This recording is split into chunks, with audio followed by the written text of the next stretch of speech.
Depuis qu'elle a 1 an et demi, Lynn suit un traitement contre l'amyotrophie spinale de type 2. Pour freiner cette maladie rare et dégénérative, elle reçoit plusieurs fois par an un médicament via une ponction lombaire. À l'hôpital, elle enchaîne différents tests pour mesurer les effets du traitement. On commence chez l'ergothérapeute.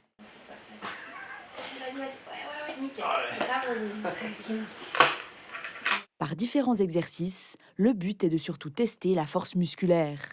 Une fois les exercices réalisés avec brio, direction la physiothérapeute. Le programme est bien connu par Lynn. Je dois faire des exercices, par exemple le chevalier servant ou aller à 4 pattes. Comment tu trouves ces exercices? Facile. C'est un vrai travail d'équipe entre les professionnels de la santé et la famille de Lynn. À chaque étape, les tests sont toujours identiques pour analyser l'évolution au fil des rendez-vous.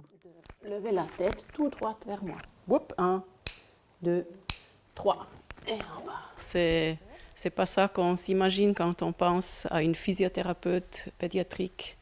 Parce que là, on joue beaucoup, on rigole beaucoup, mais là, c'est ce qu'on fait dans le team interprofessionnel de faire ces tests standardisés. C'est assez sec, je pense, mais on doit faire pour voir comment c'est le progrès ou si on doit changer quelque chose dans le traitement de Lynn. Pour la soutenir, sa famille répond présente en tout temps. On ne sait jamais trop le résultat du test.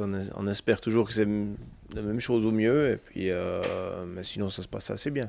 Pour Lynn, elle a un petit peu le stress plutôt pour l'injection que les tests. Puis c'est aussi compréhensible. Nous, par rapport à ce qu'elle vit, nous, on est juste à côté d'elle pour la soutenir. Mais c'est vrai que si on serait à sa place, on serait aussi stressé. Il faut en discuter, il faut la rassurer.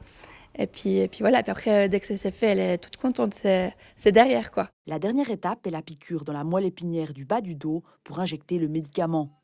Il n'existe pas à l'heure actuelle de traitement qui soigne cette maladie, mais ce protocole préserve au mieux les nerfs moteurs. Un des grands défis dans le traitement des enfants, c'est que les enfants grandissent. C'est pour ça aussi que les enfants sont vus régulièrement en consultation, qu'ils ont besoin de thérapie, physiothérapie, ergothérapie ou des fois des équipements pour pouvoir en fait continuer de développer cette musculature, même si le médicament, on va dire, fait son effet.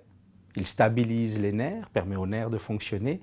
Mais par contre, derrière, il faut continuer à entraîner la musculature pour qu'en fait, les progrès se voient concrètement dans la vie de tous les jours. Après une grande journée à l'hôpital, c'est retour au calme de Rueil-Saint-Laurent pour les Pitets.